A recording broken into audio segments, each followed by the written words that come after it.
Welcome to this explainer. Today, I am absolutely thrilled to jump right into the fascinating psychological and, believe it or not, astrological reasons why our favorite music always feels so incredibly personal to us.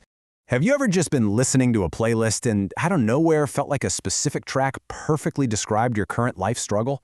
Or maybe it perfectly captured the exact messy dynamic of your relationship. You hear the beat, you catch the narrative, and suddenly it feels like the artist has literally been reading your private journal. Okay, let's look at the science first. These little moments, they actually have a name. They're called memes, or music-evoked autobiographical memories. They act as these powerful memory cues that link familiar tracks to our most defining life events. And the craziest part? Research shows this happens to the average person multiple times every single day. Our brains are basically hardwired to pull up deep, personal files the exact second a beat drops. So, here's our roadmap for today's explainer. We're going to cover the soundtrack of you, the psychology of the Barnum effect, and astrology and emotional intelligence. Then we'll hit synastry and relational compatibility, planetary transits, and finally wrap up with playlists as identity markers. Let's kick things off with Section 1, the soundtrack of you and how music mirrors our inner world. Because, let's be honest, our playlists are definitely not just background noise. They are incredibly active, intentional tools we use every day to cope with our feelings and connect with our communities. Research shows music fundamentally helps us with emotional regulation. It reduces our stress and finally gives a voice to those heavy feelings we might struggle to articulate on our own. When you're putting together a playlist, you are quite literally building an emotional toolkit and signaling your shared values to the world. Which brings us to Section 2, psychology, the Barnum effect, and the science of subjective validation. So there was this famous mid-century experiment by Professor Bertram Foer. He gave his students a personality test and then handed back what they were told was a highly individualized, custom assessment. The students rated this supposedly unique profile a stunning 4.26 out of 5 for accuracy. But here is the crazy twist. Every single student was handed the exact same, completely fake, totally generic paragraph. That right there, that is the Barnum effect in action. Named after the famous showman P.T. Barnum, it reveals that we subconsciously fill in the blanks of vague statements with our own specific experiences. And we do this because we have this deep, fundamental human need to be seen and understood. So we end up projecting our own messy lives right onto the mass-produced lyrics of our favorite hip-hop and pop artists. We're actively searching for subjective validation, taking universal themes and totally convincing ourselves that they apply exclusively to us. Moving right along to Section 3, astrology and emotional intelligence, or ancient wisdom for modern feelings. You know, much like psychology, astrology actually offers a really structured toolkit for emotional intelligence. Instead of using clinical jargon, it just uses the sky as a map. By looking at our cosmic blueprint, like our moon sign, which dictates how we process our deepest emotions, we can start to make sense of our emotional habits. Tracking planetary transits helps us anticipate those sudden highs and lows.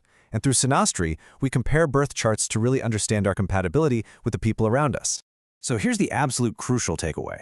Whether you're looking at your identity through that clinical, psychological lens of subjective validation, or you're using the ancient language of the stars, both are incredibly valid frameworks. They both explain how we project our identity onto the world and, by extension, right onto our music. They give us the vocabulary we need to actually understand ourselves.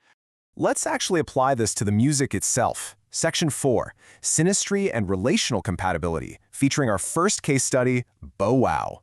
As we just touched on, synastry is basically all about seeing how two people's emotional needs align. It explores communication, shared values, and deep devotion. Which, if you think about it, is the exact narrative blueprint for a classic hip-hop love song, where the entire goal is proving you are the perfect match for someone else. Take Bow Wow's massive mid-2000s hit, Let Me Hold You, featuring Omarion. The themes here are it's a total masterclass in synastry. It perfectly captures that psychological desire to hold a partner down and protect them. The song even explicitly shouts out a Scorpio partner. It taps right into that fundamental Barnum effect desire to be understood, promising a level of devotion that makes millions of listeners feel like the track was written specifically for their own romance. All right, Section 5, Transits in Universal Timing. And our case study here is Wyclef Jean. Think about the incredible narrative tension in Wyclef Jean's classic track, Gone Till November.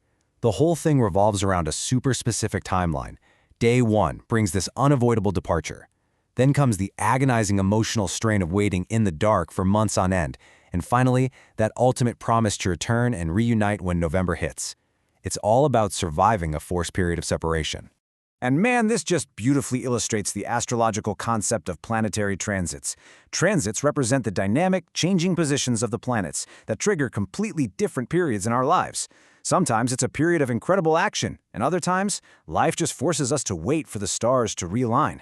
When we're stuck in that brutal waiting period, just like the timeline in Wyclef's song, music becomes our absolute lifeline to regulate our stress until November finally rolls around. Let's tie this all together. Section 6. Playlists as identity markers, the synthesis of stars and science. Because at the end of the day, whether you're viewing your life through the psychological lens of the Barnum effect, where you're actively pulling meaning from art just to feel seen, or maybe you're navigating changing transits through a super-sensitive moon sign, the result is exactly the same. The playlists we build are the ultimate reflection of our personal identity. We are just constantly seeking connection, validation, and a way to regulate our incredibly complex inner lives. So, I want to leave you with this final thought to ponder next time you plug your headphones in. Take a real look at your top played songs. What are they trying to tell you about who you are and what you need right now? What is your favorite playlist reveal about your own cosmic blueprint? Thanks so much for joining me for this explainer, and keep exploring.